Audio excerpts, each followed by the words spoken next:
My channel. तो आज की वीडियो में पढ़ने वाले हैं क्लास 7 मैथ का एक्सरसाइज 14.1 का वीडियो। इस वीडियो के डिस्क्रिप्शन बॉक्स में मिल जाएगा या फिर इस वीडियो के लास्ट में आपको 14.1 का वीडियो मिल जाएगा। तो आज के वीडियो में हम सॉल्व करने वाले हैं 14.2। तो वीडियो में लास्ट तक बने रहिए। वीडियो हेल्पफुल लगेगी तो प्लीज वीडियो को लाइक कीजिएगा।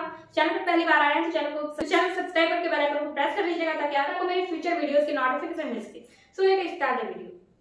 क्लास 7 मैथ का एक्सरसाइज 14.2 पढ़ रहे थे। हमने क्वेश्चन नंबर 1 और 2 सॉल्व कर लिया था एंड आज के वीडियो में हम देखने वाले हैं question number 3, 4 and 5। Question number 3 में कह रहा है कि यदि किसी आकृति की 2 या 2 से अधिक सममित रेखाएं हो तो क्या यह आवश्यक है कि उसमें क्रम 1 से अधिक की घूर्णन समिति होगा। हमने पढ़ा था कि ऐसी आकृति होती है जिसमें 2 या 2 से अधिक सममित रेखाएं। इसमें ये पूछ रहा है कि यदि किसी आकृति में अगर ऐसा होता है, यानी कि ऐसा कोई आकृति है जिसमें 2 या 2 से अधिक सममित रेखाएं होती है, तो क्या यह आवश्यक है कि इसमें क्रम 1 से अधिक की घूर्णन समिति होगा। तो इसका आंसर होगा आवश्यक नहीं है। ठीक है, अब जैसे कि मान लीजिए यहाँ पर ये फिगर दिया गया है, वर्ग है। ठीक है, क्या है, इसमें 2 या 2 से अधिक सममित रेखाएं हैं। देखिए वर्ग को आप जब यहाँ से मोड़िएगा तो ये 2 बराबर भागों में बढ़ जाएगा, या फिर इसको यहाँ से मोड़िएगा इस वाले लाइन से तो भी ये 2 बराबर भागों में बढ़ जाएगा, या फिर इस वाले लाइन से या फिर इस लाइन से बांटिएगा तो दोनों बराबर भागों में बट जाएगा। ठीक है, तो इसमें क्या हुआ, इसमें 2 या 2 से अधिक सममित रेखाएं हैं, लेकिन इसमें जब हम इसका घूर्णन करते हैं, जैसे हमने क्वेश्चन नंबर 1 में किया था, जब हम इस वर्ग का घूर्णन करेंगे, ठीक है, इस तरह से जब हम इसका घूर्णन करेंगे तो इसमें कोई आवश्यक नहीं है कि इसमें घूर्णन समिति का क्रम 1 से अधिक हो। ठीक है, तो 3rd नंबर का आंसर आप ये भी लिख सकते हैं कि यह आवश्यक नहीं है। क्वेश्चन नंबर 3 का आंसर क्या लिखेंगे, यदि किसी आकृति की 2 या 2 से अधिक सममित रेखाएं हो तो यह आवश्यक नहीं है कि उसमें क्रम 1 से अधिक की घूर्णन समिति होगा।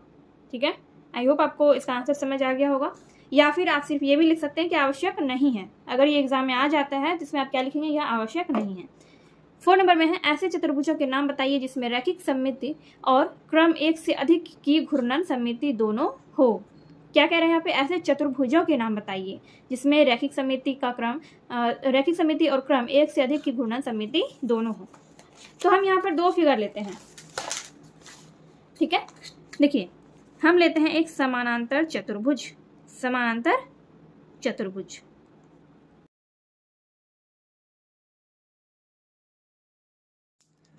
तो हमने यहाँ पर एक समानांतर चतुर्भुज बना लिया और हमने यहाँ पर बनाया एक आयत। यहाँ पर बना लिया आयत। यहाँ पर क्या कह रहा है कि ऐसे चतुर्भुजों के नाम बताइए जिसमें रैखिक समिति और क्रम 1 से अधिक की घूर्णन समिति दोनों हो। रैखिक समिति और क्रम 1 से अधिक की घूर्णन समिति हो। तो ये दोनों एक ऐसा चतुर्भुज है, ये दोनों ही ऐसा चतुर्भुज है जिसमें इसमें रैखिक समिति का क्रम, इसमें रैखिक समिति भी है और इसमें घूर्णन क्रम 1 से अधिक भी है। ठीक है, देखिए यहाँ पर क्या करें, रैखिक समिति और क्रम 1 से अधिक की घूर्णन समिति हो। तो ये है समानांतर चतुर्भुज और ये है आयत। देखिए इसमें रैखिक समिति भी है, इस तरह से ये हो गया आपका रैखिक समिति, और इसमें भी रैखिक समिति इस प्रकार से है। ठीक है, यहाँ पर इसका हम नाम क्या दे सकते हैं, चतुर्भुज है तो इसका हम नाम दे सकते हैं ABCD इस तरह से। फिर इसमें भी हम वैसे ही कर सकते हैं ABCD। और इसमें घूर्णन समिति कह रहा है तो इसको जब आप घुमा के देखेंगे, जैसे देखिए इसको आप जब चतुर्भुज को ऐसे करके घुमाएंगे तो B यहाँ पे है, घुमाने के बाद क्या हो जाएगा, A चला जाएगा, यहाँ B आ जाएगा नीचे, C यहाँ पे और D यहाँ पे। ठीक है, फिर जब आप इसको घुमाएंगे तो A यहाँ, B यहाँ, फिर C यहाँ और D यहाँ पे आ जाएगा। ठीक है, तो वैसे ही जब आप घुमा के देखेंगे तो आपको पता चलेगा कि यही दोनों आकृति ऐसी है जिसमें रैखिक समिति और क्रम 1 से अधिक की घूर्णन समिति, ये दोनों चीज इस आकृति में है। किसमें, समांतर चतुर्भुज में और आयत में। तो 4 नंबर का आंसर हो जाएगा आपका, ये रहा आपका 4 नंबर का आंसर। आंसर में आप लिखेंगे समांतर चतुर्भुज और आयत। ठीक है, यहाँ पर आपका 4 नंबर कंप्लीट होता है।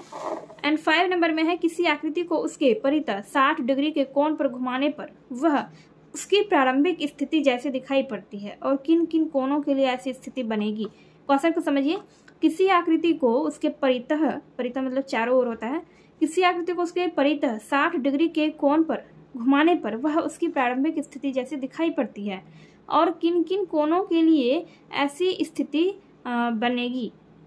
हम किसी आकृति को 60 डिग्री के कोण पर घुमाते हैं, इस तरह से बनता है 60 डिग्री का कोण, इस तरह से आपका 60 डिग्री का कोण बन जाता है। ठीक है, तो किसी आकृति को चारों ओर 60 डिग्री के कोण पर घुमाने पर क्या होगा, उसकी प्रारंभिक जैसी स्थिति दिखाई देगी। और ऐसा स्थिति, इसमें ये पूछ रहा है कि ऐसा स्थिति और कौन से कोणों पर घुमाने पर बनेगी। तो एक तो 60 डिग्री पर घुमाने पर ऐसा बनेगा। इसके अलावा उस वस्तु को जब आप इस तरह से घुमा दीजिएगा 60 डिग्री और, तो फिर से वैसी ही स्थिति दिखाई देगी। और फिर से जब आप उस वस्तु को फिर से 60 डिग्री घुमा दीजिएगा, तो फिर से उस वस्तु की स्थिति वैसे ही, प्रारंभिक स्थिति जैसी ही दिखाई देगी। तो इसलिए यहाँ पर आप लिख सकते हैं 60 तो क्वेश्चन में ही दिया गया है, तो इसके अलावा आप लिख सकते हैं 120, 180 भी लिख सकते हैं। एंड हाँ, ये आप इस तरह से इसको घुमा सकते हैं 360 डिग्री तक। ठीक है, 360 डिग्री तक आप इसको इस तरह से घुमा सकते हैं। आप 60 डिग्री करके इस तरह से घुमाते जाएंगे तो पूरा वो 360 डिग्री तक घूमेगा और उसकी स्थिति जो है प्रारंभिक स्थिति जैसी ही दिखाई देगी। किसकी स्थिति? वस्तु की स्थिति।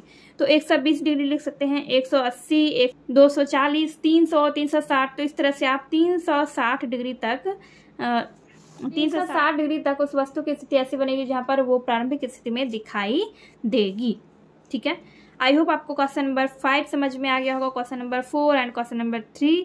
एंड अगर आपको ये तीनों क्वेश्चन अच्छे से समझ में नहीं आया है तो वीडियो को फिर से देखिए। एंड आपके बुक में इस एक्सरसाइज में जितने भी एग्जाम्पल्स वगैरह दिए गए हैं सबको आप लोग पढ़िए। घूर्णन के कुछ उदाहरण एंड बहुत सारे एग्जाम्पल्स यहाँ पर दिए गए हैं। सब जितने भी एग्जाम्पल्स दिए गए हैं सबको आप एक एक करके ध्यान से पढ़िए एंड फिर जाके वीडियो देखिए, क्वेश्चन सॉल्व कीजिए।